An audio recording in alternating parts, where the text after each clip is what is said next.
She had handed over the key at 8 o'clock in the morning, and by 8:15 she was standing on a sidewalk in Harlan County with nowhere left to go, 67 years old, a cardboard box of books in her arms, and a dog she hadn't wanted pulling at the leash in her hand. People in town said Cecily Dunbar was taking it well. They said it at the diner and at the post office and at the door of the First Baptist Church, and they said it in the particular tone people use when they mean the opposite. What they meant was that she hadn't cried in public. What they meant was that she had nodded and said thank you and signed the papers and walked out the door of the house where she had lived for 41 years without making a scene.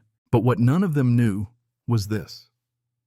The night before the bank came, Cecily had gone from room to room in the dark, pressing her palm flat against every wall.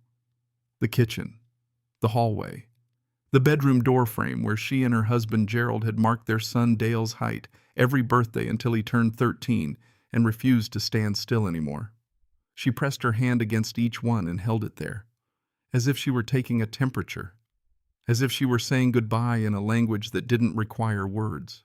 Before we continue, if stories like this one mean something to you, if you believe in the quiet kind of courage that doesn't make the news, take a moment right now and subscribe to this channel. It costs you nothing, and it helps us keep telling stories worth remembering. Cecily's trouble had not arrived all at once. It never does. Gerald Dunbar had been a careful man in most things. He kept the gutters cleaned. He replaced the porch boards before they rotted through. He drove 15 miles to the good hardware store rather than buy inferior nails at the closer one. But in one matter, Gerald had not been careful at all, and that matter was money, and specifically it was a second mortgage he had taken on the house in 1981 without telling Cecily, because he had intended to pay it back before she ever needed to know. He did not pay it back. He had a stroke in February of 1986, and he died in the hospital on a Tuesday morning in March while Cecily was in the hallway getting coffee from the machine, and she never got to ask him about it because she didn't know there was anything to ask. The letter from the bank arrived 6 months later. She had stood at the kitchen table reading it 3 times, each time certain she had misread. She had not misread. The second mortgage, the missed payments, the accumulated interest that had grown in the dark like something living. The total amount owed was not a number she could produce from anywhere. It was simply not possible. And then the realization, slower and more terrible than the number itself, Gerald had known.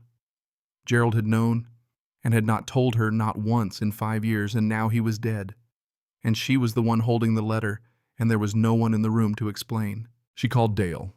He was sympathetic. He was in Seattle. He said he would look into flights, and then he didn't call back for 3 days, and when he did, he said the situation was complicated and that he wished he could do more. But with the kids and the mortgage on their own place, Cecily had stopped listening somewhere around the word complicated. She thanked him. She hung up.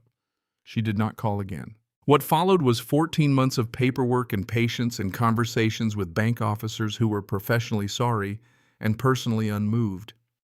14 months of trying to find a number she could reach, a payment she could make, a foothold on the sliding slope.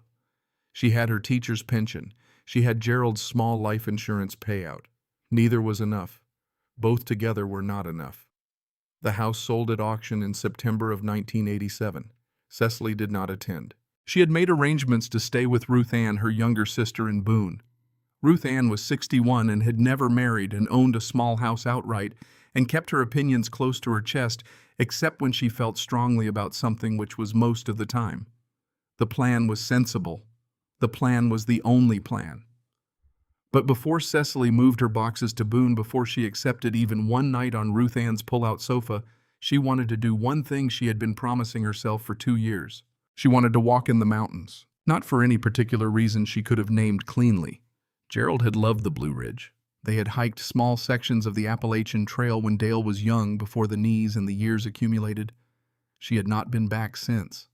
Going back felt like the only honest act left available to her. Not a healing, not a fresh start, not any of the hopeful language people kept offering her like wrapped candy. Just a walk. Just the mountains. Just her feet on the ground in a place that had not changed and did not require her to sign anything. Ruth Ann had insisted on coming. This was not a surprise. Ruth Ann had a gift for insisting, and she had perfected over 6 decades the particular kind of insistence that sounded like concern but functioned like a decree.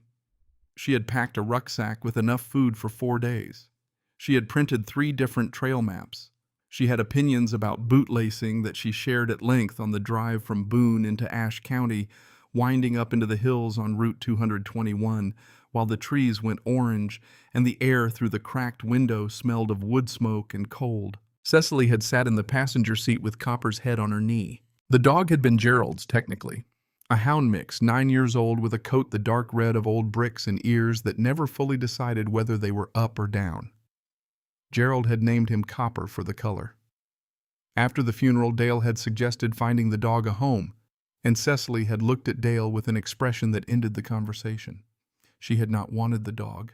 She had not wanted to become a woman alone with a dog. But she had not wanted to give away the last creature on earth that still slept in Gerald's spot on the floor beside the bed, and so Copper had stayed, and so Copper had come with her to the mountains, and this is how it is with the things we don't mean to love. They started on the trail at 7 in the morning, when the fog was still lying low between the ridges, and the light was the color of weak tea. The path followed a creek for the first 2 miles, easy ground, the sound of water keeping pace with them. Ruth Ann named the bird she recognized. Cecily walked and did not talk much, which was not unusual. Copper moved ahead and behind and ahead again, nose down, reading the ground. For the first time in 14 months, Cecily's mind was quiet. Not empty, not healed, but quiet. The way a room is quiet after the last argument has been had, and the words have settled into the walls, and there is nothing left to say, and somehow that is a relief. She thought about Gerald, without the usual tightening in her chest. She thought about the house, the walls, the door frame, the height marks, and the thinking felt different here in the open air, with the mountain solid under her feet, like a fact rather than a wound. By midday, they had climbed past the creek into drier, rockier ground. The trees were smaller up here. Wind worked their branches, reaching sideways rather than up. The trail was clear. The sky was cloudless and blue and cold at the edges. Then the weather changed. It changed the way mountain weather changes, which is to say, it changed fast and without apology. The sky went from blue to gray in the time it took Cecily to drink from her water bottle and cap it again. The wind swung direction. Ruth Ann looked up and used a word she generally reserved for serious occasions. The temperature dropped 5 degrees in as many minutes, and then the rain started, not a gentle beginning of rain, but the full thing immediately, as if the sky had been holding it back only until they were far enough from the trailhead to make turning back foolish. They pulled on their rain jackets. The trail turned to mud beneath their boots. The creek below them, invisible now, became audible, louder than before, running fast with the new water. Ruth Ann unfolded one of her maps, and the rain destroyed it in approximately 4 seconds. She refolded what remained and put it in her pocket and did not comment on this. They walked for another 40 minutes, looking for the marked shelter that the third trail map had indicated was somewhere along this ridge. They did not find the shelter. What they found instead was a section of trail that had washed out sometime in the last season, the earth simply gone a raw scar of exposed root and stone, dropping away to nothing. Cecily stood at the edge and looked at the gap. Then she looked at Ruth Ann. Ruth Ann looked back. Her rain jacket was the color of old mustard and was working very hard. She said, "We are not going that way." There was a stand of hemlocks 20 yards off trail, dense enough to block some of the rain. They moved into them and stood close together, reassessing. The temperature was still dropping. Cecily's hands were cold inside her gloves. Copper pressed against her leg, which was what he did when he was uncertain, which was not often. The dog had a settled temperament and did not spook at small things, and the fact that he was leaning on her now told her something about the current situation. She was calculating. They were perhaps 5 miles from the trailhead.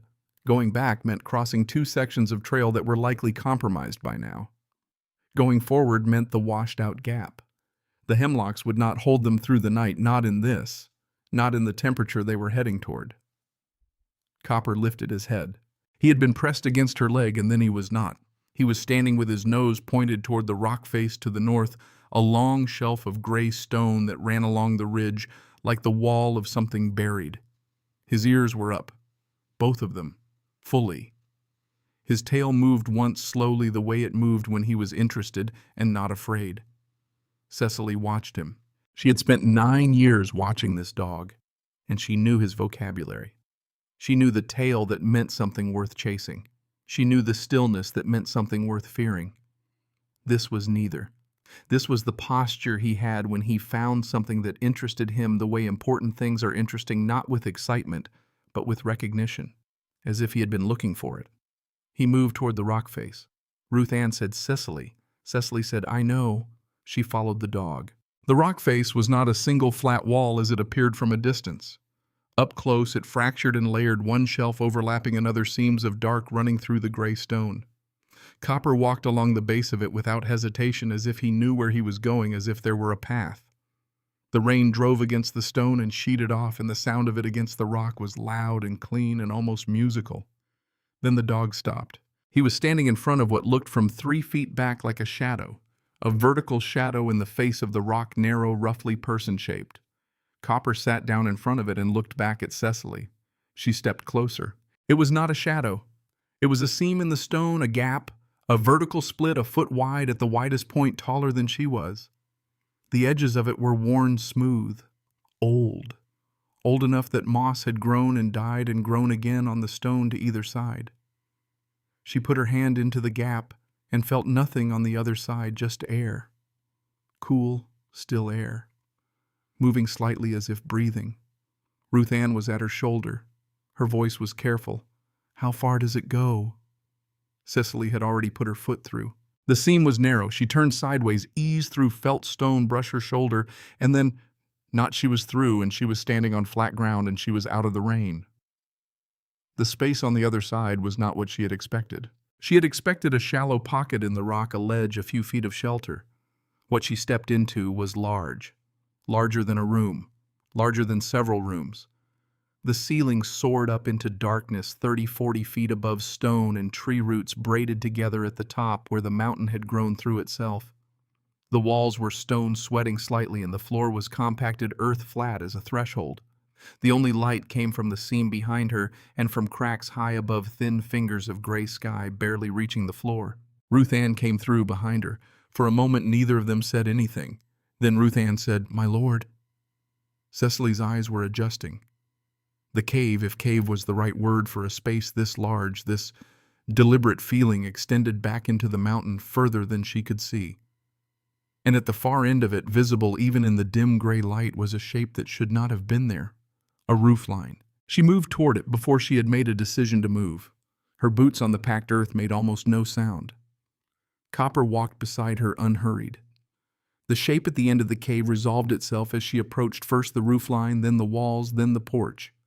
A wooden porch, narrow, with a railing that had a post missing on the left side.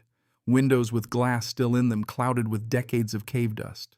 A door solid with iron hinges the color of old blood. A house. Not a ruin, not a shell, a house. The wood was dark with age, but not rotted. She could see as she stepped up onto the porch and put her hand against the wall that the boards were tight-fitted, the kind of joinery that didn't happen accidentally, that happened when someone had thought about winter before winter arrived. The eaves extended further than normal, channeling water away from the walls. The stone foundation was mortared with something pale and hard that had held its shape.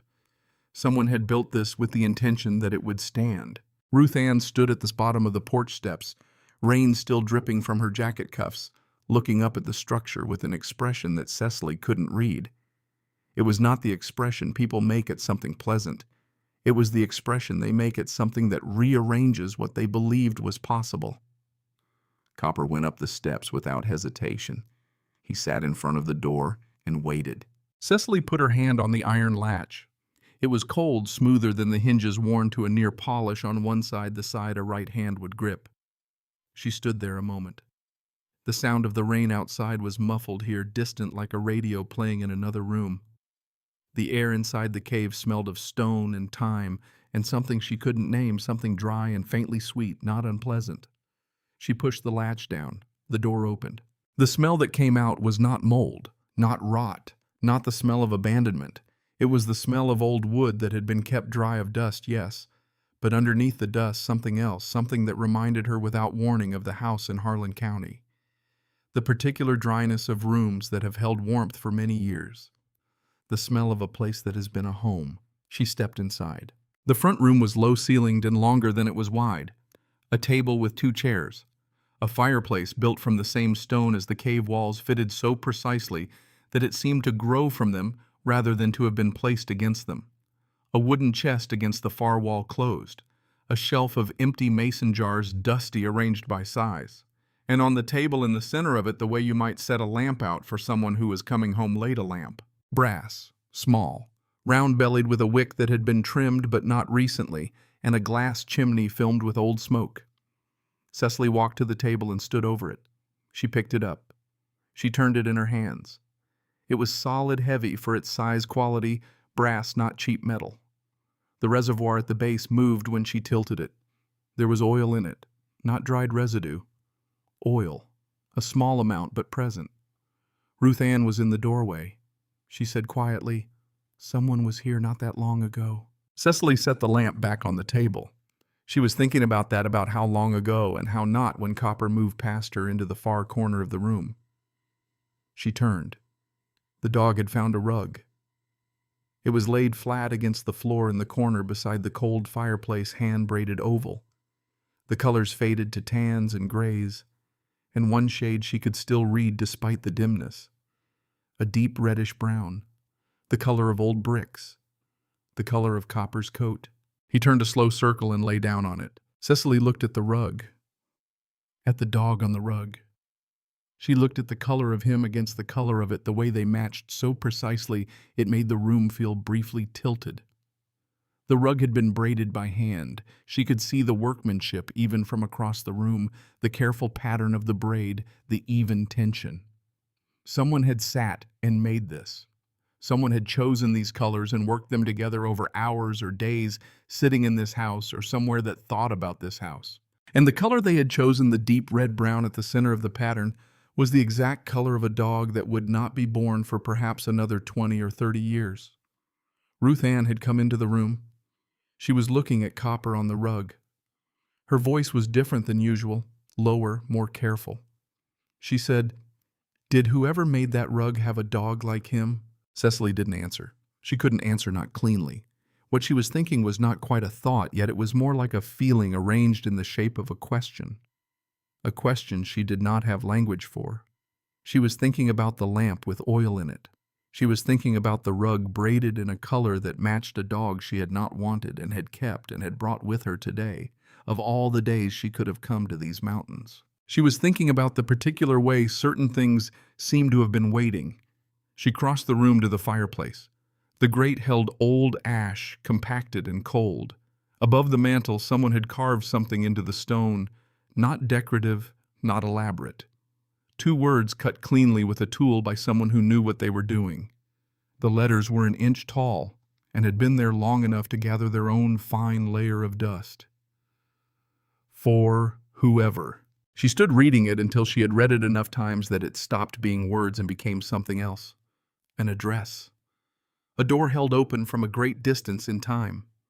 Ruth Ann came to stand beside her. Neither of them spoke for a moment. The rain outside was steady and far away. Copper breathed slowly on the rug, already settled, already home in the way dogs become home somewhere without negotiating it. Cecily reached into her jacket pocket. She found the small box of matches she always carried. Habit from years of lighting candles at school events, at church, at the table every Sunday, because Gerald had liked candles with dinner, even when it was just the 2 of them. She took the lamp from the table. She removed the chimney.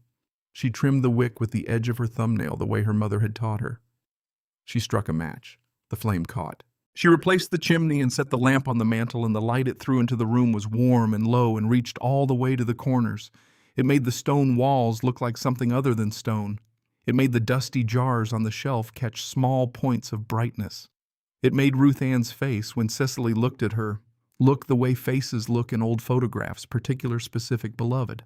And in that light, in that room in the middle of a storm that had taken their trail and their map and their plan, Cecily Dunbar felt something she had not felt in 14 months. Not happiness exactly, not safety, not yet, but the specific sensation of a door open rather than closed. The feeling of a room that had been waiting for exactly this. She looked at the lamp on the mantel, at the for whoever above it, at Copper on the braided rug, red on red breathing. For the first time since the morning she had read the bank's letter, standing at the kitchen table in Harlan County, she did not feel like a woman at the end of something. She felt quietly and without drama, and with the particular certainty of things that arrive rather than happen, like a woman at the beginning. That night, with the storm still pressing against the mountain, they did what people do when they are overwhelmed by something too large to process immediately. They did small things. Ruth Ann found a broom, real bristles worn but usable, hanging on a nail beside the back door. She swept the front room without being asked.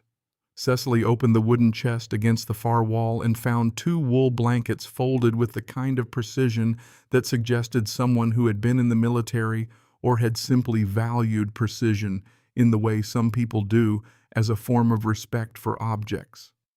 The blankets were dusty, but intact. No moth damage. She shook them out one at a time in the doorway, holding each one against the air while the cave swallowed the dust, and then she refolded them, though not quite as precisely as she had found them. She found a cast-iron pot on a hook beside the fireplace, and a small stack of split wood against the wall, not much, but more than nothing. The wood was dry. In the back room, which was small and served no obvious purpose except storage, she found a clay jug of what turned out to be lamp oil, enough to keep the lamp burning for many more nights than they had planned to stay. Ruth Ann had located the spring. She appeared in the doorway of the back room with both their water bottles filled and her expression back to its usual compression, which for Ruth Ann indicated satisfaction. She said, "There's a crack in the north wall back behind that cabinet. Cleanest water I've tasted in years." They ate what they had packed. Trail mix, crackers and hard cheese and 2 apples. Ruth Ann had brought a small flask of bourbon, which she produced with the unceremonious manner of someone retrieving a tool rather than making a social gesture. She poured 2 small amounts into the cups she'd also packed. They sat at the table with the lamp between them and listened to the rain. Copper was asleep on the rug. Cecily held her cup and looked at the lamp, at the way the small flame held steady inside the glass chimney, unbothered by anything. She thought about the oil in the reservoir when she'd lifted it, that small telling weight. Someone had filled it. Not decades ago. The oil would have dried or turned otherwise. A year, perhaps. Perhaps less. She said, "Someone comes here." Ruth Ann, without looking up from her cup. "More than once, I'd guess." Cecily set her cup down. She was thinking about the blankets folded so carefully in that chest in a house that no one was supposed to know existed, in a cave that had no name on any map she had ever seen. She was thinking about the firewood split and stacked as if in preparation. She was thinking about a brass lamp left full of oil on a table in an empty house as if left for someone expected. The word that kept presenting itself to her was ready. The house felt ready. She did not know for what or for whom, and the not knowing was strange but not frightening. It was simply one more thing she did not have language for yet. In the morning she would look for answers. Tonight she let the lamp burn and listened to the rain diminish and fall away to silence, and she slept in a wool blanket on the floor beside the fireplace with Copper warm against her legs. And she slept better than she had slept in 14 months, which was not a small thing, not in her life, at that point not at all. She woke to quiet. The storm was gone. The cave, which had roared faintly all night with the sound of rain on stone and rushing water somewhere below, was now so still she could hear Copper's breathing from across the room. Ruth Ann was still asleep in the chair she had claimed she slept upright easily, another one of her gifts, with her chin tipped slightly down and her hands folded in her lap like someone who had made peace with the world's arrangements. Cecily lay still for a moment and looked at the ceiling of the cave above the roofline of the house. In the early light filtering through the cracks above, she could see the roots of trees grown down through the stone, massive ropey things, pale where they'd lost their bark, twisted into each other like a conversation ongoing for 100 years. It was the most extraordinary ceiling she had ever looked at. It made the house feel not buried but held. She got up quietly and went to the door. The cave in daylight was different than it had been in the gray rain light of the day before, larger somehow. The ceiling caught what sun came through the high cracks and scattered it along the walls in pale angles. The packed earth floor was uneven in places she hadn't noticed, rising toward the far end where the stone pushed through. It was beautiful in the way of things that have not been arranged, the beauty of what simply is. She walked the perimeter. She was counting the dimensions of the cave, the number of root cracks in the ceiling that let in light, the distance from the cave entrance to the house. She was not sure why she was counting, except that she was a woman who had spent 32 years teaching children to count things, and counting was how she understood what she was standing in. That was when she noticed the second entrance. Not a second exit to the outside, she didn't think so, not from this angle. But a narrowing in the far left wall of the cave, another seam lower than the one they'd entered through, and in this one she could see a dim light, not outside light. Something reflected, something bounced from further in. She went back for her flashlight. Copper followed as if he had been waiting for her to go. The second seam was a tight passage she had to crouch and angle herself through, but it opened almost immediately into a smaller chamber. Not as large as the first, but enclosed the ceiling lower. And there, carved into the far wall of this inner chamber, not scratched, not scraped, carved carefully with a chisel or similar tool, was a date and a name. E. Vance, 1928. Below it, a single short sentence cut into the stone as if this were something that needed to be permanent. I built what I wished I had found. Cecily stood in the flashlight beam and read it twice. The name meant nothing to her yet. The date meant he had been here nearly 60 years before them. But the sentence, that sentence, did something to her chest in the region where for the last 14 months there had mostly been a kind of locked tightness. I built what I wished I had found. She had been a teacher. She understood the significance of what someone chose to make permanent. You did not chisel words into stone for yourself. You did not chisel words into stone unless you intended them to outlast you, unless you intended them to arrive. She put her hand over the letters the way she had put her hand on the walls in Harlan County. The stone was cold. The letters fit under her palm. E. Vance, 1928, as if she were reading something in a language she had always known but never had occasion to use. She was still crouching in the inner chamber when Ruth Ann's voice came from the main cave. "Cecily, you need to come look at something." She backed out of the passage and stood up in the main cave.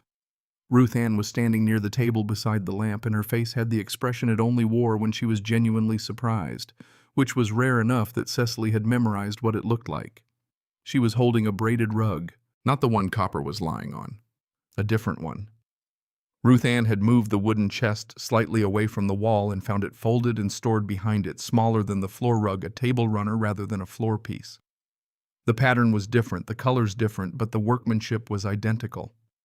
And tucked inside the fold of it, a piece of paper. Old. Browned at the edges, the handwriting faded but legible. Ruth Ann unfolded it carefully and held it flat. Cecily moved closer. It was not a note. Not a letter. At the top of the page, someone had drawn a small, careful sketch. A dog. A hound dog sitting with one ear up and one ear half raised, and a coat rendered in crosshatch shading that even in a pencil sketch in faded ink from decades past clearly indicated something dark reddish-brown. Below the sketch, 4 words in the same hand as the journal they had not yet found. He showed me too. Cecily looked at the paper. She looked at Copper on his rug across the room. She looked at the sketch again, the ear, the posture, the tilt of the head that was so specific it could not have been generalized from any dog. It had to have been drawn from life, from a real dog that had stood in front of this person in exactly that attitude of patient, settled waiting. A dog with a coat the color of bricks. In a house that had been waiting, with a lamp that had been left full with blankets folded and firewood stacked, and a spring running cold and clear from the wall. Ruth Ann said very quietly, "Cecily, how is that possible?" Cecily folded the paper with the same care it had been folded with before. She set it back inside the table runner. She crossed the room and picked up the lamp from the mantel. It had burned down low through the night, and carried it back to the table and set it where it had been when they arrived. The lamp still held a small thread of flame. She thought about E. Vance, 1928, about the sentence in stone, about a man who had built what he wished he had found, and who had apparently somehow seen a dog that would not exist for another 50 years, or had perhaps simply understood that someone like Copper always comes, eventually always finds the thing that needs finding, always shows up ahead of the person who is following. She thought about the key she had turned in at the bank at 8 o'clock in the morning 2 days ago. She thought about 41 years of walls and the marks on the doorframe and Gerald in the letter and all of it, the whole diminished landscape of the last 14 months, and she placed it next to this room, this lamp, this dog on this rug. Something shifted. Not dramatically, not with music. The way tectonic things shift without noise, without warning, but permanently. She sat down in one of the two chairs at the table, and for the first time since Gerald's funeral, she allowed herself to ask a question that was not practical, not survivable, not about numbers or paperwork or arrangements. She allowed herself to ask the kind of question a person asks when they have been offered something they didn't know to want.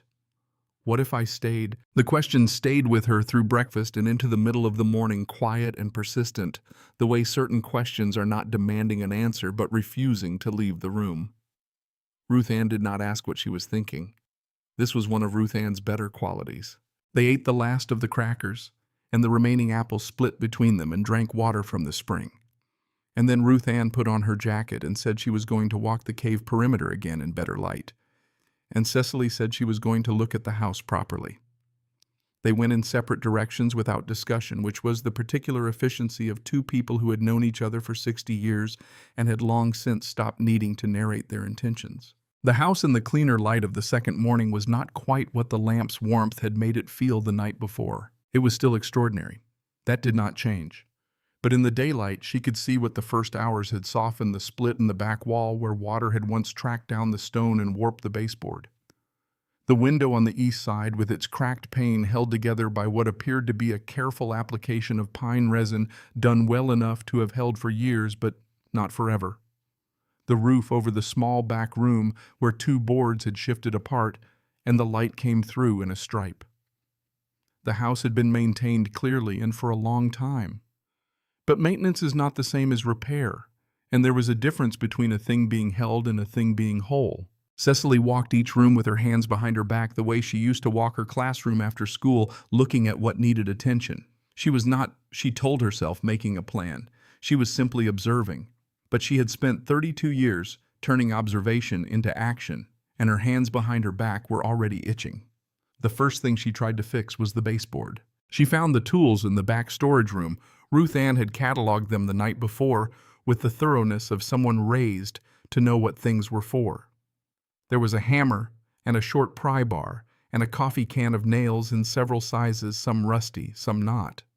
Cecily selected nails that were neither and carried them to the back wall and crouched down to look at the warped baseboard. The board needed to come off. That was clear enough. What was less clear was what to put back in its place, because the board itself had split and would not hold nails again without splitting further. She worked the pry bar under it and applied slow, even pressure the way Gerald had taught her, not in one direction, but in a series of small increments, a little here, release a little there, and the board came loose. She looked at what was behind it. Dry. The wall behind the baseboard was dry. Whatever water had tracked down the stone in the past had stopped or been diverted, and the structural wood beneath was sound. She stood up. She needed a replacement board. She went through every room of the house looking for a spare board, and she did not find one. She found many boards that were in place and needed to stay there. She found one board in the back room that was cracked and might have come free, but was also, she discovered when she examined it, load-bearing in a way she was not prepared to test. She stood in the middle of the back room, holding the pry bar, and feeling for the first time since arriving genuinely foolish. She knew how to clean. She knew how to organize. She knew how to light a lamp and fold a blanket and read the wall that said, "For whoever," and feel the appropriate weight of it. What she did not know had never really needed to know, because Gerald had handled this, and before Gerald her father had handled it, and the school had a maintenance staff, was how to build anything from the ground up. She set the pry bar against the wall. She looked at the gap where the baseboard had been. She looked at Copper, who was watching her from the doorway, with the patient expression of someone who has already accepted the terms of the current situation. She said, "I don't know what I'm doing." The dog wagged once and lay down in the doorway, settling his chin on his paws, willing to wait. Outside, she heard Ruth Ann's boots on the cave floor, and then another sound. A voice that was not Ruth Ann's. Cecily came out of the house fast, which was faster than she would have chosen if she'd had a moment to think. She was on the porch when she saw them, Ruth Ann, standing near the cave entrance, and with her a man who was perhaps 75 years old, compact and deliberate in the way of men who have spent their lives working with their hands. He wore a canvas jacket the color of pine bark, and he was carrying, of all things, a waxed paper bundle that appeared to be food. Ruth Ann looked neither alarmed nor apologetic. She said, "This is Harlan Bryce. He has a property on the ridge above. He says he's the one who's been keeping the firewood." The man named Harlan Bryce looked at Cecily the way people look at someone they've been expecting in a general sense without knowing the specifics. Not surprised. Evaluating. He said, "You found the Vance place then?" Cecily came down the porch steps. She said, "You know about it." It was not a question, and he didn't treat it as one. He said he had known about the cave since boyhood. His grandfather had known Elias Vance. Not well, Vance had not been a man who cultivated closeness, but well enough to know about the house and well enough to pass that knowledge to his son, who passed it to his. He himself had been looking in on the place for 30 years, restacking the wood when it ran low, checking the roof, keeping the lamp filled. He said this plainly, without expectation of anything in return, in the manner of someone describing a maintenance task rather than an act of generosity. Ruth Ann held out her hand for the waxed paper bundle. He passed it to her without looking away from Cecily. He said, "You planning to stay?" Cecily said, "I don't know yet." He nodded, as if this were the right answer. He said, "The east window needs the resin reset before the weather turns cold, and you'll want to bank the foundation on the north side with something before the first freeze the ground moves there." Cecily said, "I don't know how to do either of those things." He said, "I know." And then after a pause that was not uncomfortable, "You can learn them." He did not offer to teach her. He simply stated it as a fact that these were things a person could learn and left the offer implicit in the statement available to be taken or not. It was a particular kind of respect, the kind that does not presume. She took it. Over the following days, Harlan Bryce came and went with the quiet regularity of weather. He did not come every day. When he came, he brought something, a jar of something preserved from his own garden, a tin of coffee, once a small hand plane that he set on the porch railing without comment.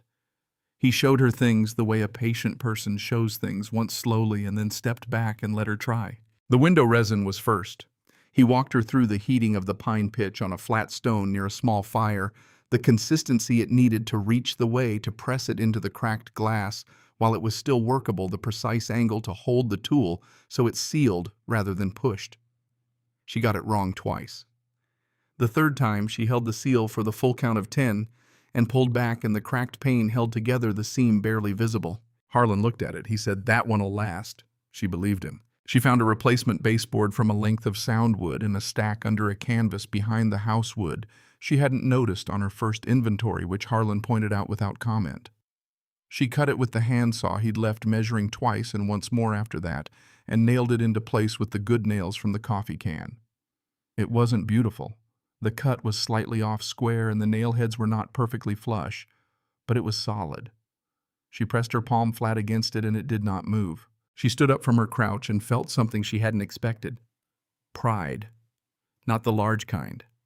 The small, specific kind, the kind that lives in the hands, the kind that says, "I made this and it will hold." She had not felt that particular sensation in many years, and the force of it surprised her. She stood there a moment longer than necessary, hands still on the baseboard, letting it settle. Ruth Ann from the doorway. "Well, there you go." Cecily said, "Don't make it into a speech." Ruth Ann said, "I wasn't going to." She paused. "Though I could." The days organized themselves into a shape. Mornings were for practical work, repairs, firewood, water, the small daily arithmetic of keeping a place livable. Afternoons, when the light inside the cave went amber and slow, she read. She had found the journal. It was not where she might have expected, not in a drawer, not in the chest, not in any obvious location. Copper had found it technically by nosing at a loose stone in the hearth surround that turned out to be removable, which suggested the dog had a talent for this sort of thing that she was only beginning to understand. Behind the loose stone was a recess, and in the recess, wrapped in the same oiled cloth she'd found around several of the tools, was a journal. Black cover swollen with age, its pages furred at the edges. She carried it to the table and opened it there in the lamplight and began. Elias Vance had not been a literary man, and his journal was not a literary document. He wrote the way he seemed to have built, practically, with attention to what mattered and little patience for decoration. Dates, weather, work accomplished. Occasional observations about the land and the cave and the way the light moved through the high cracks at different times of year. Notes on what the spring did in late summer versus early spring. A recipe for the pine resin window seal. But mixed among the practical entries were other things. A sentence here, a paragraph there, written in the same plain hand, but with a different quality to the letters, as if he'd been slower, more deliberate, the pen pressing harder. She read these parts twice the way you read something you want to keep. April 14th, 1931. Finished the north wall today. The stone takes the mortar well in this temperature. I have been thinking about what it means to build something you may never fully use. I think it means you believe in time in a way most people don't. You believe that time will keep going after you stop, and that someone else will be standing here in the air you've made breathable. She set the journal down on the table and looked at the north wall.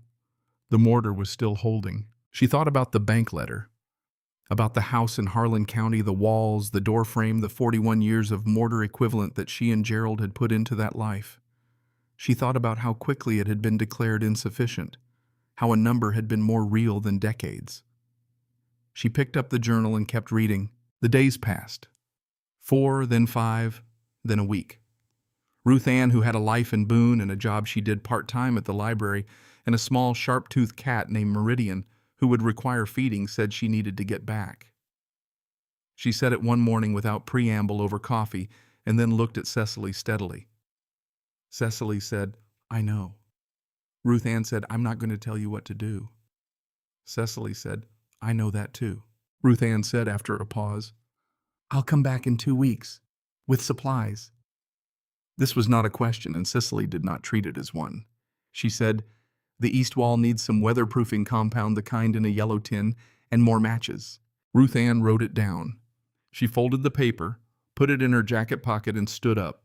She looked around the front room, the lamp, the cleared table, the floor rug with copper still on it at 8 in the morning, the carved words above the fireplace. She looked at Cecily. She said, "Be careful." Cecily said, "Of what specifically?" Ruth Ann said, "I don't know exactly. That's why I'm saying it generally." She left. The cave was quieter without her, which Cecily had expected. What she hadn't expected was the way the quiet felt, not empty, but full of a different kind of presence. The presence of the house itself. The walls, the stone, the lamp, the journal. The accumulated intention of Elias Vance and whoever had come after him and now her. She sat with the journal that evening and found a section she had not reached yet. November 3rd, 1941. Someone has been in the house. I noticed it immediately. The lamp had been moved 6 inches to the left of where I set it last spring. Nothing taken. Nothing damaged. A different blanket in the chest, not mine. Whoever it was had left their own blanket behind. I don't know who. I think whoever found this place needed it and used it and left it better than they found it. That seems right. That is what I built it for. She stared at the page for a long time. This was the 3rd time she had felt the house tilt slightly on its axis. The first being the lamp. The second being the sketch of the hound dog. And now this. Someone between Elias and Harlan Bryce and herself. A whole life she knew nothing about reduced to 6 inches and a traded blanket.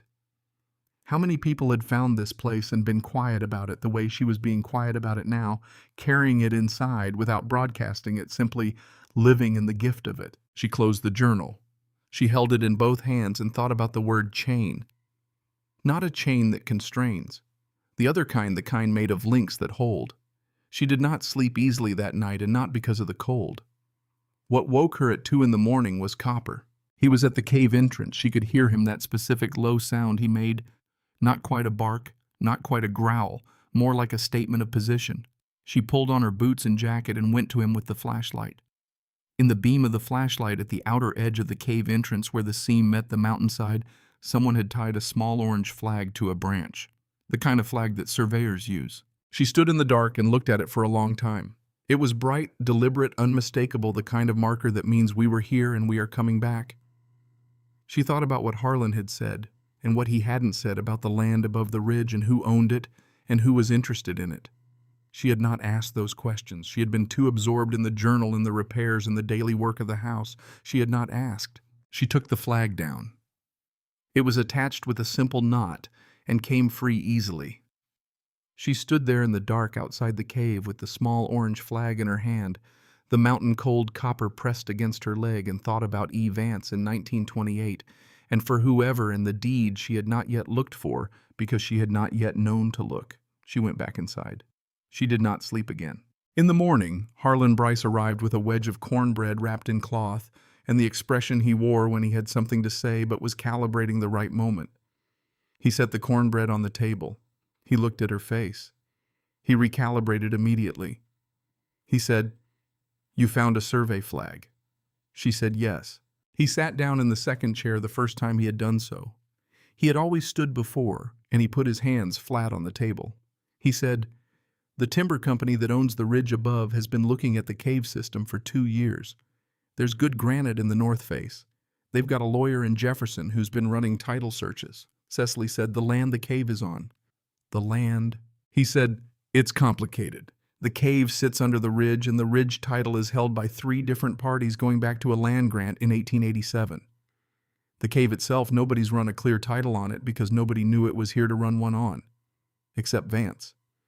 And whatever he did with it, it's been 60 years. She said, "He left a deed." Harlan went very still. She said, "In the journal. He mentions a deed. I haven't found it yet." She paused. "I haven't known to look," Harlan said slowly. "If Vance filed a deed before 1940, there would be a record in the county register in Jefferson. They don't digitize that far back. You'd have to go in person." Cecily looked at the lamp on the mantel, at the words above it. She said, "What happens if the company moves forward without a title search on the cave?" Harlan said, "They blast through the north face in the spring, and none of this matters anymore." The sentence sat in the room like a stone dropped on the table. Cecily picked up the orange survey flag from where she'd left it on the shelf beside the mason jars. She turned it in her hands. She thought about the pine resin in the window, the baseboard she had cut and nailed into place with good nails, the journal with its 30 years of careful entries, the braided rug, the small sketch of a dog that should not have existed yet. She thought about "For whoever carved above a fireplace by a man who understood that time keeps going after you stop." She set the flag on the table in front of Harlan. She said, "I need to find that deed." And Harlan Bryce, who had kept this house for 30 years without being asked, who had come here in all weathers and filled the lamp and stacked the wood and never told anyone, looked at her and said, "Then you'd better start looking." She went back to the loose stone in the hearth. Behind it with the journal, she had only noticed the journal. She had not checked the recess fully. She had taken the most obvious thing and stopped. Now she lay flat on the hearthstones and put her flashlight into the recess and looked at the back of it properly. The recess was deeper than she'd realized. It extended further into the stone than the journal had suggested, continuing back 6 or 8 inches behind where the journal had sat. She reached in. Her arm went to the elbow. Her fingers found stone and then oiled cloth the same as before, and inside the cloth something flat and stiff. She pulled it out. It was folded many times into a tight rectangle. The paper was the same brownish age color as the note they'd found inside the table runner, but heavier, a different kind of paper, the kind legal documents were printed on when legal documents were meant to last. She unfolded it carefully, one fold at a time, at the table with Harlan watching. At the top of the page, deed of land and cave formation, Ashe County, North Carolina. Below that, Elias Marion Vance, grantor. Below that, the legal description of the land, the cave, the spring, the boundary markers described by stone formation and tree line in the way that boundaries were described in 1931, which was the date at the bottom of the page. And at the very bottom, below Vance's signature and the notary stamp that was still faintly legible, a clause. Cecily read it twice to make sure she had read it correctly. She had. "This land and the dwelling constructed thereon are hereby conveyed in perpetuity to the individual who, upon discovery of the property, lights the lamp left for that purpose on the main table of the dwelling, said act of lighting to constitute acceptance of title under the terms of this deed." She looked up at Harlan. He was reading over her shoulder. His face did not change, but he made a sound low, almost involuntary, the sound a person makes when something turns out to be exactly what they suspected, but still surprises them by being real. She said, "He put it in a deed." Harlan said, "Elias Vance was an unusual man." She said, "Is this legal? Can a deed say something like this?" Harlan said slowly, In 1931 in North Carolina with a notary stamp, it would have been filed at the county register. If it was filed, it's recorded. A recorded deed is a recorded deed. He paused. The question is whether anyone found it before you did. She looked at the notary stamp. She looked at the date. She looked at the lamp on the mantel burning its small, steady flame in the amber light of the afternoon, and she thought about the first night the match, the wick, the chimney replaced the light reaching into all the corners of the room, while Ruth Ann looked like herself in the best way, and copper breathed on the braided rug. The act she had performed without knowing it was an act. The acceptance she had offered without knowing there was an offer. Harlan said, "We need to get to Jefferson, to the county register, before the lawyer Sully does." She was already folding the deed back into its oiled cloth. They left the next morning before the sun had fully reached the ridge. Harlan drove a truck the color of old moss, high clearance, with a bench seat and a heater that worked only on the driver's side. He did not apologize for this. Cecily sat with her hands in her jacket pockets and the oiled cloth parcel on her lap and watched the mountains come down around them as they descended into the valley toward Jefferson. She had spent one long night with the journal again, not reading sequentially this time, but searching. She had gone through every entry looking for mentions of the deed of the notary of anyone Vance might have told. She had found one. June 7th, 1931, filed the deed today in Jefferson. The clerk looked at me like I had lost my mind. Perhaps I have. But if someone finds this place and lights that lamp, they will have a right to it that no one can easily dispute. That is what I want. Not sentiment. A right. Not sentiment. A right. She had copied the sentence into a small notebook she'd found in the storage room, blank, intended for something else, and read it several times in the dark before the lamp burned low. It was the sentence of someone who had thought clearly about what love looked like when it was serious. The county register in Jefferson was housed in a building that smelled of paper and forced heat and the particular institutional cleanliness of places that have been the same for 70 years. The woman at the desk had white hair and reading glasses pushed up on her forehead and the calm authority of someone who had been finding things in this building for a very long time. Cecily explained what she was looking for. The woman looked at the oiled cloth parcel. She looked at Cecily.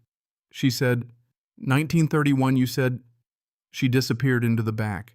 Cecily and Harlan sat on a wooden bench and did not speak. The heater ticked. A ceiling fan turned slowly above them, unnecessary in October, but running anyway. Harlan had his hat in his hands. The woman came back carrying a large flat ledger, the kind that needed two hands, and set it on the counter. She opened it to a marked page. She put her finger on an entry. She said, Elias Marion Vance, deed of land and cave formation, filed June 9th, 1931. She looked up. Never transferred, never contested, never released. She paused. In 60 years, nobody's touched it. Cecily put both hands on the counter to keep them steady. The woman said, You'll want a certified copy. It was not a question. She was already moving back toward the copying equipment with the ledger. While she was gone, Harlan said very quietly, The lamp. Cecily said, Yes. He said, You lit it the first night. She said, I didn't know. He said, Vance would have said that's the only way to do it right. He looked down at his hat. You can't accept something on purpose. It has to come natural. The certified copy cost $4. Cecily paid it from the emergency cash she kept in the inside pocket of her jacket, folded small. Always there, a habit from years of field trips with 32nd graders. She held the copy carefully by its edges, the county seal still fresh. Outside in the parking lot in the cold morning air with the mountains visible above the Jefferson rooftops, she stood and looked at it. Harlan said, Sully is going to find out. She said, I know. He said he'll want to verify it. He'll get a lawyer's opinion on the clause. He may argue it doesn't hold under current property law. She said, will he be right? Harlan said, probably not. But probably not isn't the same as definitely not. You may need a lawyer of your own. She folded the certified copy and tucked it inside her jacket against her ribs. She thought about lawyers and money and what a lawyer cost and what she had in her account at the Boone branch of First Federal and felt the familiar tightening. Then she thought about a man in 1931 standing at a county register counter with a clerk, looking at him like he had lost his mind. And she thought about what it meant to build a right instead of a sentiment. She said one thing at a time. Harlan said, that's right. They drove back up into the mountains. The cave, when she ducked through the entrance seam in the late afternoon, was the same as she'd left it. The lamp was low, she had not filled it before they left too hasty, and the front room had the particular waiting quality of rooms no one has been in for a few hours. She went straight to the clay jug of lamp oil and filled the reservoir without taking her jacket off. The flame steadied. She sat down at the table with the journal and the certified copy and the small notebook and looked at the three of them. 3 documents on the same table in the same lamplight. Vance's words, the county's words, her own words. Something that had taken 60 years to accumulate sitting in front of her. Copper settled on the rug. She opened the journal to the last page she'd read and found something she had missed. She had read through December of 1952 and stopped because the entries had thinned one every few months toward the end. Less practical, more reflective Vance's hand, slightly less steady in the later pages. She had assumed the journal ended there because the entries had become sparse. But she had not turned the last written page over. On the back of it, in the handwriting she had come to know over 2 weeks of afternoon reading, was one final entry, undated. Written differently than everything else, not in the measured cadence of a man recording his days, but in the plain voice of someone who has something to say and knows they may not have another chance to say it. I will not be coming back after this. My legs have made that decision for me. I have put everything in order that I know how to put in order. The lamp is full. The wood is stacked. The deed is at the register in Jefferson. I built this for whoever needed it. I still don't know who that is. I have thought about it for 24 years. What kind of person finds a house in a cave? What kind of trouble brings them here? What kind of dog shows them the way? I don't know. But I know what I hope for them. I hope they find it at exactly the right moment, not too early when they still think they don't need it, not too late when the needing is past, at the moment when they are standing at the edge of one life and haven't yet seen that another one is possible. That's when the door should open. E.V. Cecily read it once. She read it again. The lamp on the mantel held steady. The cave was silent. Copper breathed on the rug. She was 67 years old. She had handed over a key at 8 o'clock in the morning and stood on a sidewalk with a dog she hadn't wanted. She had climbed into the mountains because she needed the mountains under her feet, because she needed something that did not require her signature. She had followed a dog into a crack in a rock in a rainstorm. She had lit the lamp. Not too early, not too late. She pressed her hand flat on the last page of the journal, the way she pressed her hand on walls, and held it there. And that was when she heard the boots. Not Harlan's boots. She knew Harlan's step by now, the particular economy of it, the way he moved without wasted motion. These were different. More than one set. Coming toward the cave entrance from outside. She was on her feet before she had decided to stand. 2 men came through the seam. The first she did not know. The second she knew immediately because of what he was carrying: a clipboard, a set of rolled documents, and the particular unhurried confidence of a man who believes paperwork is on his side. Garrett Sully said, "Mrs. Dunbar, I believe." He said it without surprise. He had known she was here. Somehow he had known she was here, which meant someone had told him, or he had already seen enough to know she was here, or she looked at the rolled documents under his arm. He had done enough research to make his own map. He said, "I apologize for the intrusion. I did try to find a phone number." She said nothing. She was looking at the rolled documents. He said, "I represent Caldwell Granite and Timber. I expect you may have heard of them." He glanced around the front room, at the lamp, at the cleared table, at the evidence of the weeks she had spent here. His face was professionally neutral. "I've done some research on the property history of this cave system and the ridge above it. I think we should talk." She said, "About what?" He said, "About the fact that this cave sits in a geological formation that Caldwell has a prior claim on through the 1887 Ridge Grant, and about the fact that any structures within it, however interesting, would fall under that prior claim." He paused.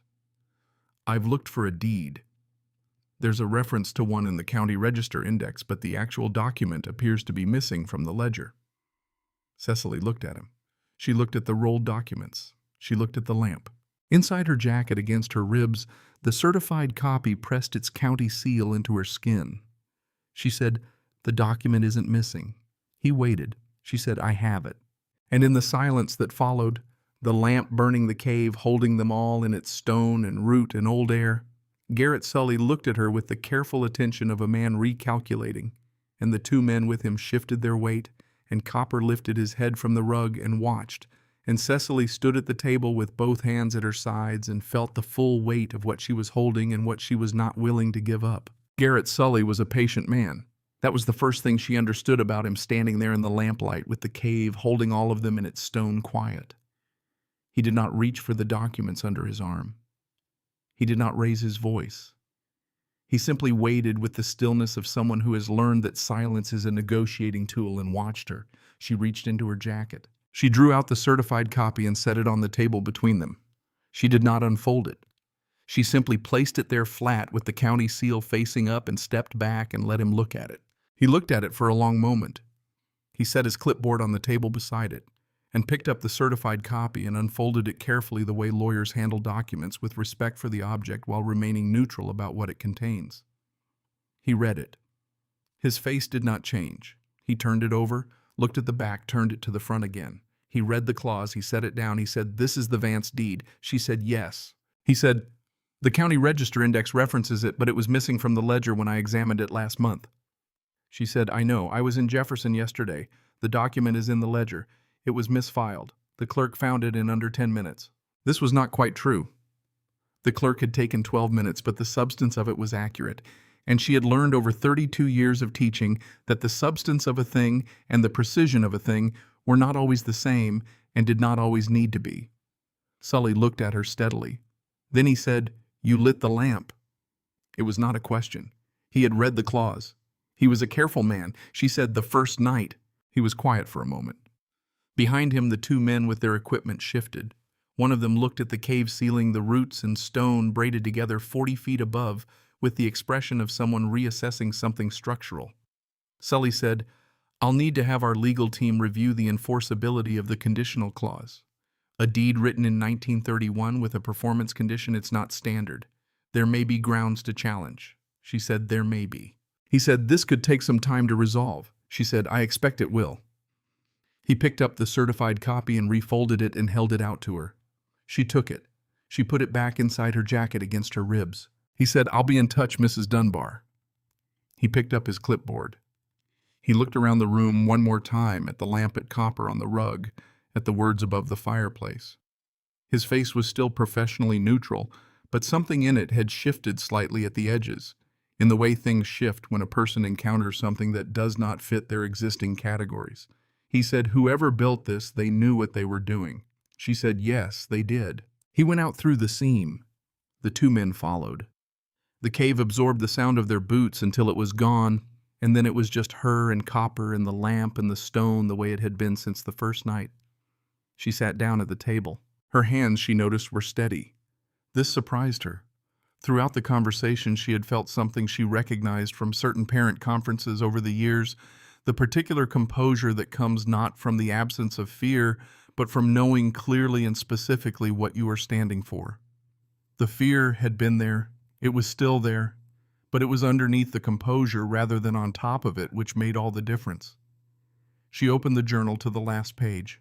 She read Elias Vance's final entry one more time.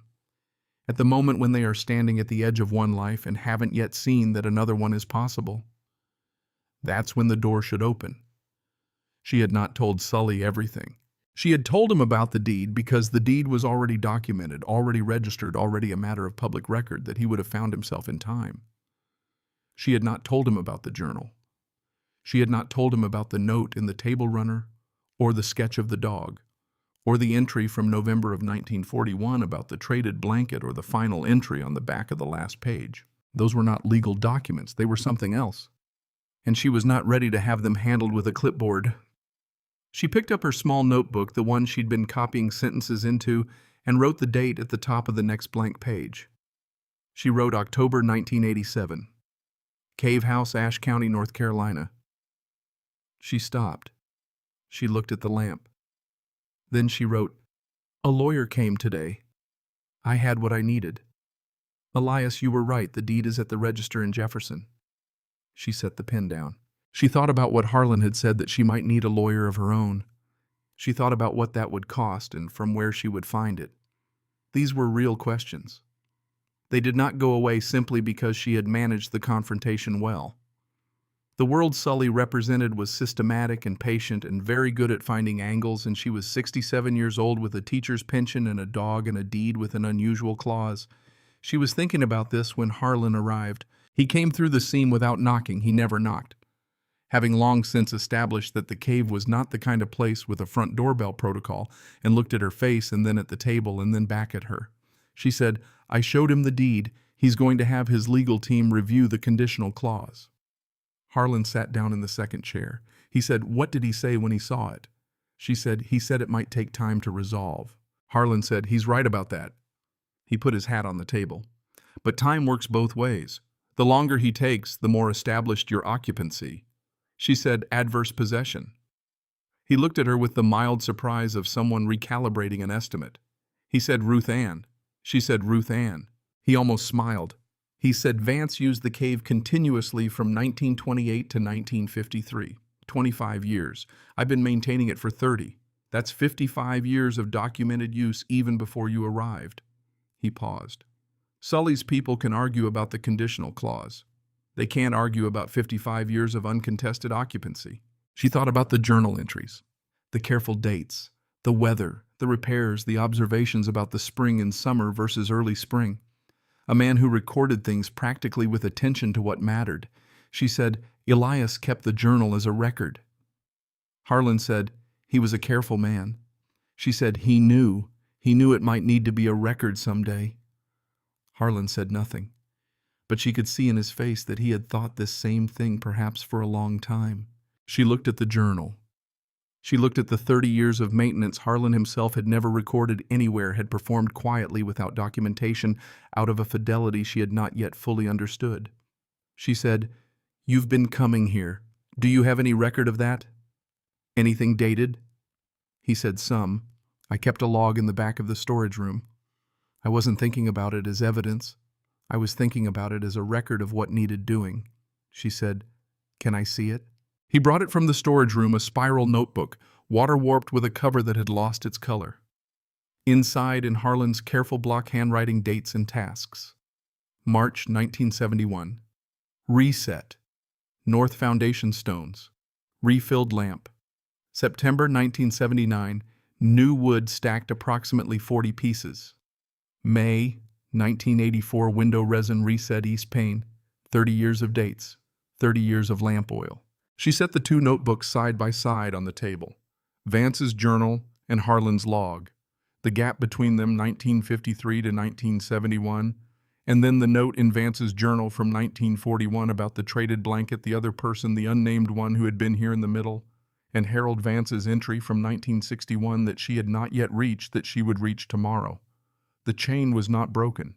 It had simply passed through hands she didn't know yet. She said, "I want to make copies of both of these, at the library in Boone or wherever there's a machine, and I want to find a lawyer in Jefferson who knows property law." Harlan said, "I know someone. She retired from practice 8 years ago, but she knows this county's land records better than anyone. I'll ask if she'll look at the deed." He said she without emphasis. Cecily noticed it without commenting on it. She had spent a career noticing the things people said without emphasis. She said, "Thank you, Harlan." He picked up his hat. He stood. He looked at the lamp the way he always did when he was about to leave. She had noticed this, the way he always glanced at it, a checking habit formed over decades. He said, "Lamp's good." She said, "I filled it this morning." He nodded. He went out. The cave held the silence he left behind, and Cecily sat with the two notebooks and the journal and thought about the word chain again, the good kind, and about what it meant that she was now one of the links. 2 weeks later, Ruth Ann came back. She arrived on a Wednesday morning with a car full of supplies, the weatherproofing compound in the yellow tin, 3 boxes of matches, 2 bags of groceries, a set of proper work gloves, and a portable radio that she set on the kitchen shelf and turned to a station playing old country music at a low volume, which immediately made the front room feel different and better. She also brought news.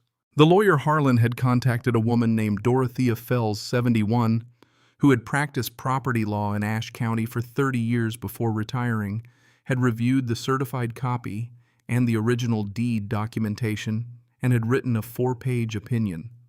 Ruth Ann laid it on the table. It was dense and careful and used the word precedent 11 times, which Cecily counted.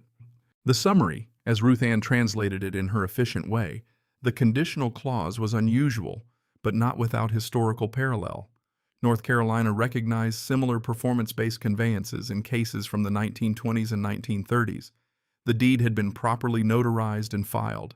The continuous occupancy record, Vance's journal, Harlan's log, and now Cecily's own documented presence constituted a chain of use that would be difficult to break. Dorothea Fells believed that if Caldwell Granite and Timber pursued a claim, they would lose.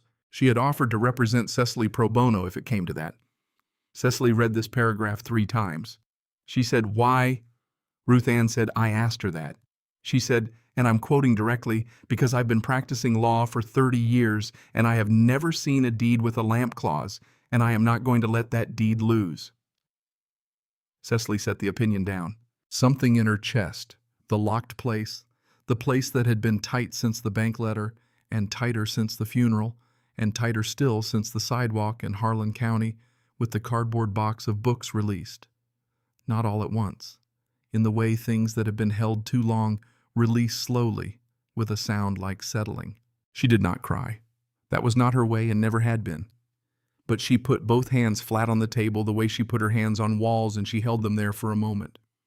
Ruth Ann, with considerable restraint, said nothing.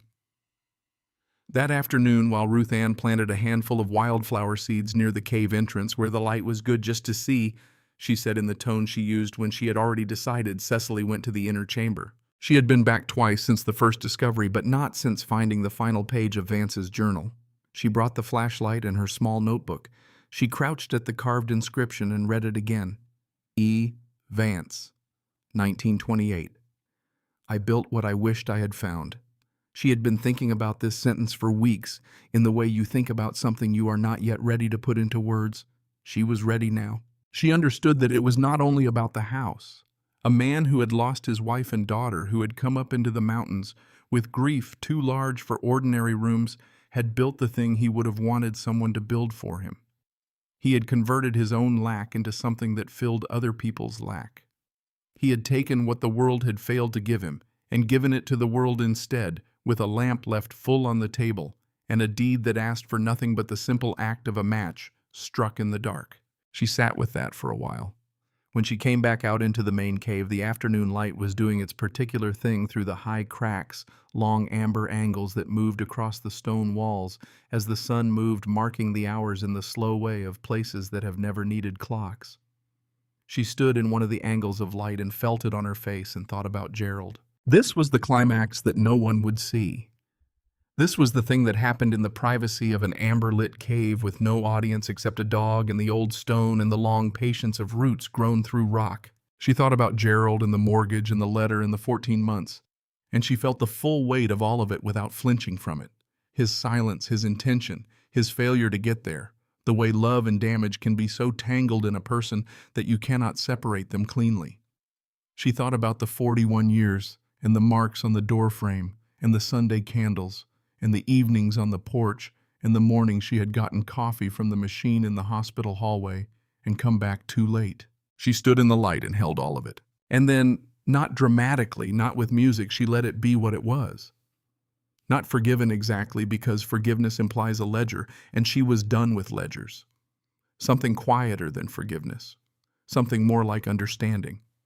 The understanding that Gerald had loved her in the way he was capable of loving, which was imperfect and sometimes hidden and finally insufficient, and that she had loved him the same way because that is the only way any of us love anyone.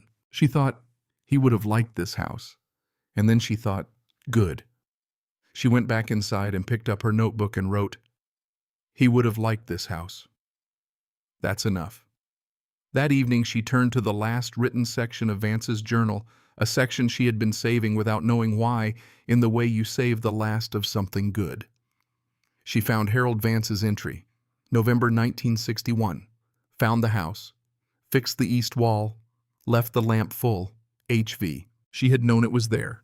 She had known it since part 2 of this story, which is to say, she had known it since the night she'd read through to the final page. But reading it now was different. Now she had context for what it meant.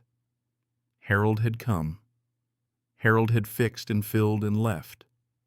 Harold had kept his father's faith in the thing his father had built. She turned the page. There was another entry. Also Harold, 1963. She had not seen this one before she had stopped at 1961, assuming it was the last. She held the flashlight steady and read. September 1963. Came up to check the spring in the roof. Found evidence that someone else was here, a bedroll left near the fireplace folded. A tin cup. Whoever it was had been tidy. They did not take the lamp. She stopped. She turned back to 1941. Vance's entry about the traded blanket. Nothing taken. A different blanket left behind. She turned forward to 1963. Harold's entry about the bedroll and the cup.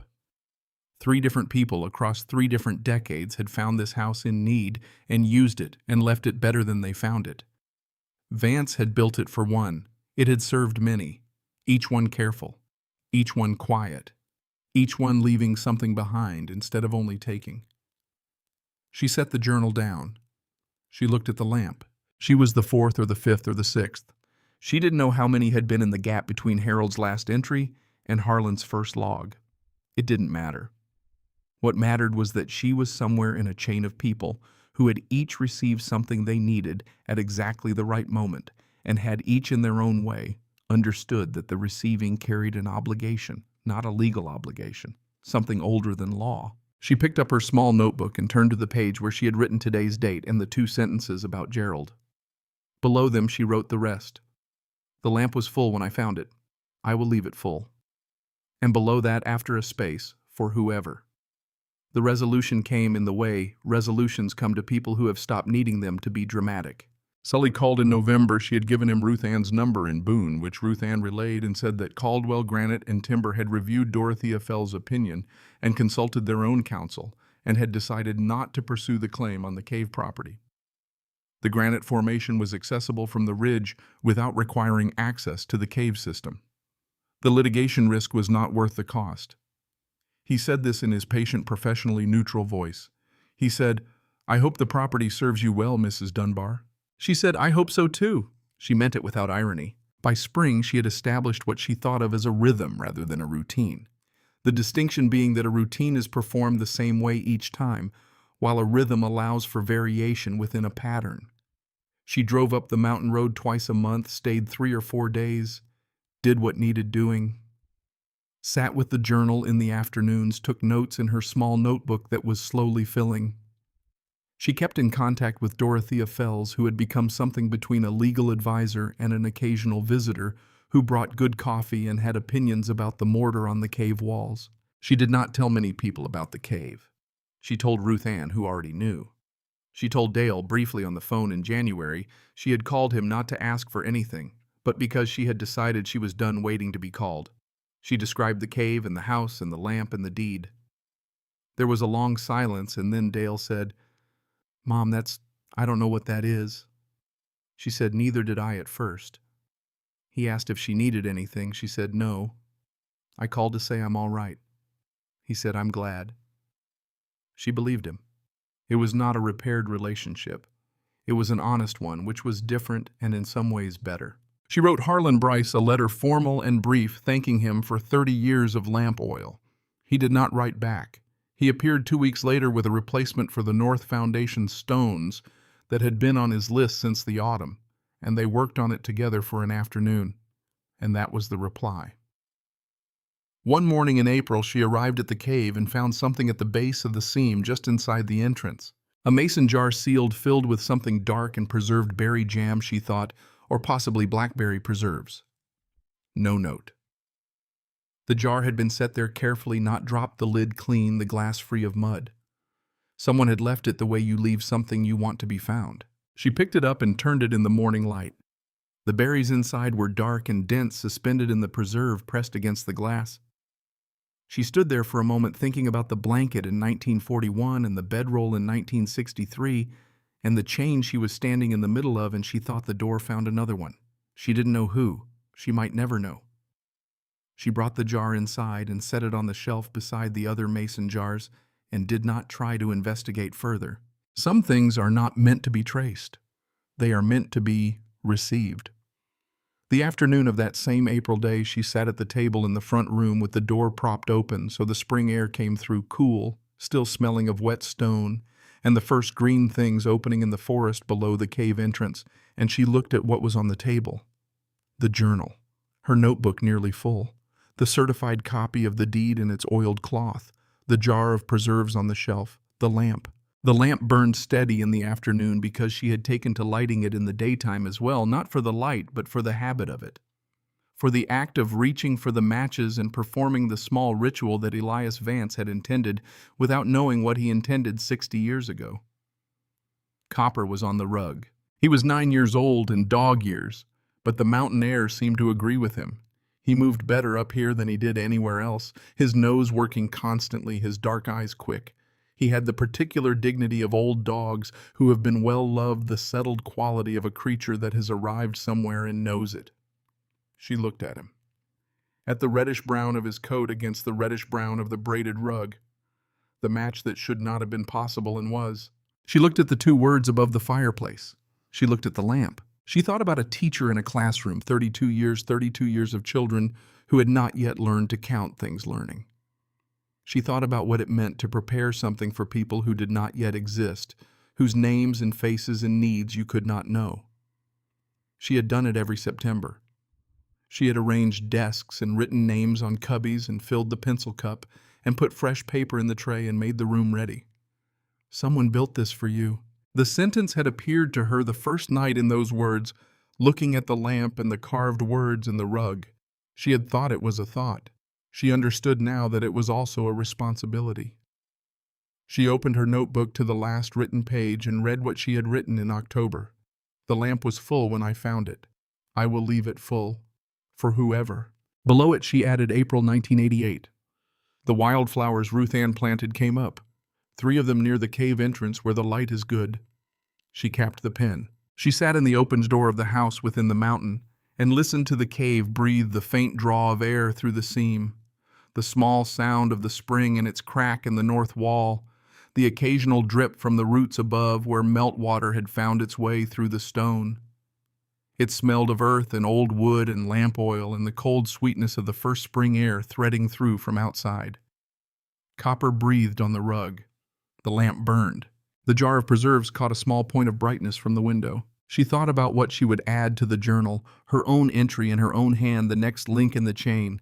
She had been thinking about this for weeks without allowing herself to commit to it. But she was ready now. She would write it in the back of Vance's journal on the pages after Harold's last entry in the blank space that had been waiting. She would write her name and the year. She would write what she had repaired and what she had found. She would not write everything. Some of it was hers to keep. But she would write enough. Enough for the next person. Enough so that whoever came after in a storm with a dog, at the exact moment when they were standing at the edge of one life without yet seeing the next, would know that they had not arrived in an empty place, that people had been here before them and had left it ready, that the lamp had been filled and would be filled again, and that this was not charity but something more like conversation, a long conversation between people who had never met, carried on through the medium of small, careful acts, a window resealed, a rug, braided a spring, tended, a deed filed, through the medium of a lamp left full on a table. She got up and went to the fireplace. She reached up and touched the carved letters, the way she touched walls, the way she had always touched things she wanted to remember. For whoever. She stood there a moment. Then she went to the shelf and got the matches and crossed back to the table and lifted the lamp chimney and checked the wick and set it down and did not light it because it was already burning, because she had lit it in the morning and it had held. She sat down. She picked up her pen. She began.